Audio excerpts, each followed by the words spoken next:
네, 성도님들 반갑습니다.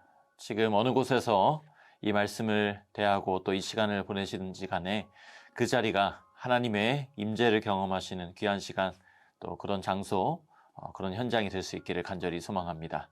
오늘 우리에게 주시는 하나님의 말씀 함께 보겠습니다. 마태복음 20장 17절부터 28절까지의 말씀입니다.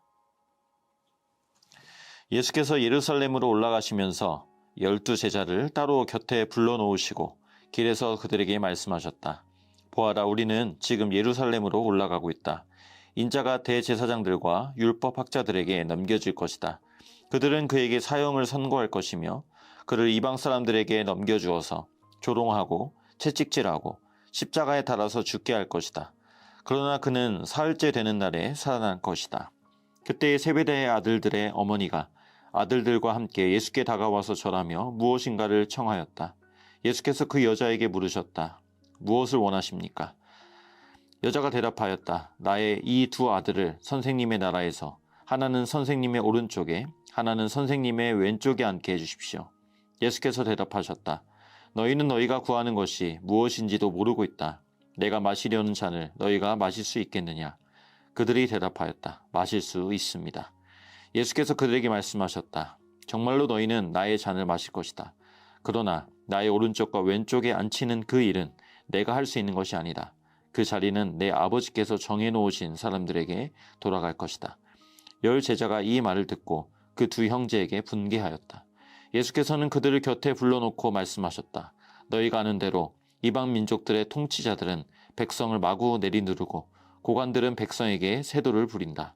그러나 너희끼리는 그렇게 해서는 안 된다. 너희 가운데서 위대하게 되고자 하는 사람은 누구든지 너희를 섬기는 사람이 되어야 하고 너희 가운데서 으뜸이 되고자 하는 사람은 너희의 종이 되어야 한다. 인자는 섬김을 받으러 온 것이 아니라 섬기러 왔으며 많은 사람을 위하여 자기 목숨을 몸값으로 치러주려고 왔다. 아멘. 자, 오늘 말씀은 예수님께서 예루살렘으로 올라가시는 길에서 주시는 말씀입니다. 예루살렘은 어떤 곳입니까? 주님이 십자가를 지실 곳입니다. 그러니까 지금 주님은 죽음을 향해 걸어가고 계십니다. 그리고 그 길 위에서 주님은 제자들을 가까이 부르시고 말씀하시죠. 이제 인자는 조롱을 받게 될 거야. 채찍질을 당하고 십자가에 달려 죽게 될 거야. 근데 이 말씀을 들은 제자들의 반응이 무엇입니까?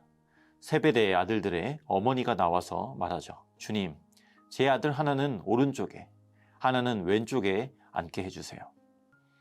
주님은 죽음을 말씀하고 계시는데 제자들은 자리를 말하고 있습니다. 그야말로 동상이몽이죠. 같은 길을 걷지만 서로 다른 꿈을 꾸고 있습니다. 주님에게 예루살렘은 죽음의 자리입니다. 하지만 제자들에게 예루살렘은 성공의 자리였습니다. 주님은 구원을 향해 가고 계시죠. 하지만 제자들은 생존을 향해 걸어갑니다. 주님은 죽음을 통해 살 길을 향해 가시지만 제자들은 죽음을 피해 살 길을 찾고 있습니다. 여러분, 우리는 어떻습니까? 우리는 주님과 같은 꿈을 꾸고 있습니까? 우리가 걷는 길은 주님이 가시고 계신 바로 그 길입니까? 요한복음 12장 23절에 보면 주님이 말씀하십니다. 인자가 영광을 받을 때가 왔다. 여러분, 이 말씀에 바로 우리가 받는 뉘앙스는 무엇이죠? 할렐루야. 그럼요, 주님. 속히 영광을 받으십시오. 이렇게 환호가 떠오릅니다. 근데 곧이어 주님은 미랄에 대한 이야기를 하세요. 한 알의 미랄이 땅에 떨어져 죽지 않으면 그대로 있고 죽으면 열매를 많이 맺는다. 그러니까 주님께서 영광을 받을 때가 왔다고 하신 말씀은 예수님 자신이 이제 죽을 때가 왔다는 의미이죠. 성경이 말하는 영광은 하나님의 뜻이 이루어지는 것입니다. 십자가가 지금 영광이 되는 이유도 그렇습니다. 예수님의 죽음을 통해 많은 사람이 구원을 받게 되고 그것이 곧 하나님의 뜻이었기 때문에 주님은 영광을 받으실 때가 왔다고 말씀하시는 겁니다. 여러분, 우리가 예배하고 찬양할 때 말합니다. 주님 영광을 받으십시오. 그러나 진짜 영광은 단순한 입술의 외침이 아닙니다. 박수하는 그 행위 자체가 아닙니다. 내 중심이 내게 임하신 하나님의 뜻에 아멘으로 하나 될 그때 하나님은 영광을 받으십니다. 우리가 고백하는 찬양의 가사 속에서, 말씀 속에서, 기도 속에서 하나님의 마음과 뜻이 내게 임하고 내 중심에서 그 임한 하나님의 이끄심대로 반응할 때 하나님께는 진정한 영광이 되는 겁니다.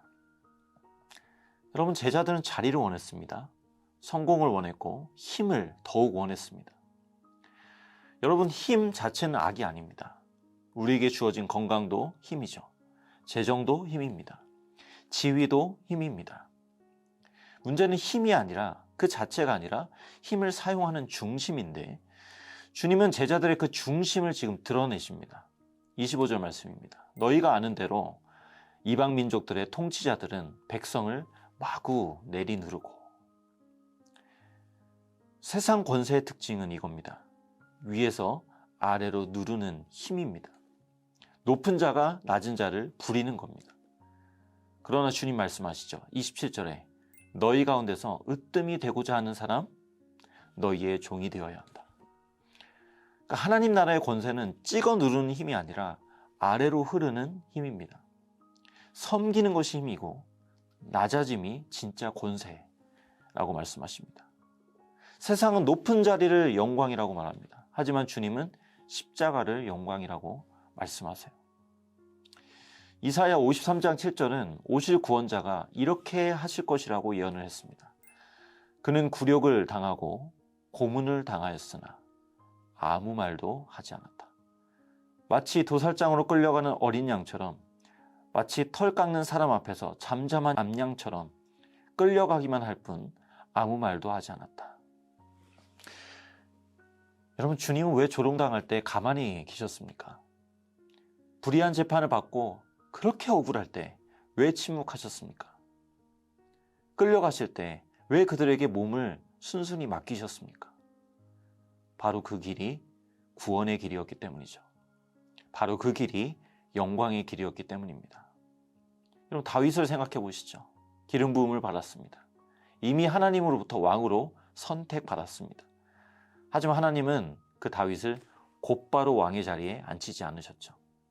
사울의 종이 되는 그 기간을 허락하십니다. 그 기간 속에서 억울함을 겪게 하시고 도망자의 삶을 살게 하시고 죽을 위기를 겪게 하십니다. 그러다가 참 제가 와닿은 부분은 하나님이 원수 사울을 죽일 절호의 찬스를 주시죠. 아무도 보는 사람 없습니다. 사울도 모릅니다. 다윗이 이제 힘만 쓰면 됩니다. 바로 그때 하나님은 다윗을 시험하신 거죠. 다윗아, 아무도 너를 방해하는 사람이 없다. 너의 힘을 휘둘 수 있는 순간 속에서도 바로 그럴 때도 너는 나의 종으로 존재할 수 있겠느냐. 너의 뜻이 아니라 나의 뜻이 이루어지는 영광을 구할 수 있겠느냐. 다윗이 그때 힘을 쓰지 않죠. 왜냐하면 왕이 되는 것이 다윗의 삶의 목적이 아니었기 때문입니다. 내 이런 억울함이 있는데 이 억울함을 보상받는 것이 다윗이 진정으로 바라는 것이 아니었기 때문입니다. 다윗이 사는 진정한 이유와 목적은 하나님의 뜻이 이루어지는 것이었어요. 하나님이 이렇게 하나님 나라를 구하고 하나님을 섬기는 자를 들어서 사용하십니다. 여러분, 섬김의 목적은 결국 구원에 있습니다. 마지막 28절입니다. 인자는 섬김을 받으러 온 것이 아니라 섬기러 왔고 많은 사람을 위하여 자기 목숨을 몸값으로 치러주려고 왔다. 여러분, 주님이 섬기신 것은 단순히 우리에게 이렇게 따라해라 모범을 주시기 위한 것이 아닙니다. 주님은 우리 대신 몸값을 치르셨어요. 대속이라고 하죠. 주님의 죽음은 우리 대신 당하신 죽음입니다. 이 모든 목적은 결국 저와 여러분을 구원하기 위함이에요. 자, 우리는 억지로 참지 않습니다. 낮아져야지 해서 낮아지지 않습니다. 손해보기 싫어서 낮아지지 않습니다. 목적이 있기 때문에 낮아집니다. 우리 인생의 목적은 예수 그리스도인 줄 믿습니다. 우리는 무엇을 얻기 위해 주님을 믿지 않습니다. 나를 얻기 위해 자기 목숨까지도 버리신 그 사랑 때문에 주님을 믿습니다. 섬기면 복을 받기 때문에 섬기지 않습니다. 섬기는 것이 복이기에 섬깁니다. 섬김의 주가 되신 주님이 복이시기에 주님을 얻기 위해 주님을 향해 우리는 섬기는 겁니다. 참고 견디면 보상해 주실 것이기 때문에 참지 않습니다. 주님의 참으심이 나의 구원의 열매를 주셨기 때문에 감사함으로 그 주님을 소망하며 그 주님을 바라며 우리는 오늘도 인내할 것입니다. 혹시 여러분 오늘 가정에서 억울하십니까? 직장에서 인정을 받지 못하십니까? 교회에서 섬기는데도 알아주지 않으십니까? 저도 억울하고 아무도 알아주지 않아서 힘든 시간을 보내고 있을 그때 주님이 그 골방의 기도 시간에 제게 찾아오셔서 이런 마음을 주셨습니다. 준영아, 내가 안다. 그거 하나면 되더라고요. 사랑하는 여러분, 주님이 아십니다. 주님만은 아십니다. 비록 그 자리가 너무 힘들지만 그곳에서 하나님의 뜻이 이루어질 수 있다면 그 자리도, 그 힘든 자리도, 그 억울한 자리도 영광의 자리가 되는 줄을 우리는 믿습니다. 그래서 우리도 이렇게 고백할 수 있기 원합니다. 주님, 나도 섬김을 받으러 존재하지 않습니다. 나는 섬기기 위해 존재합니다.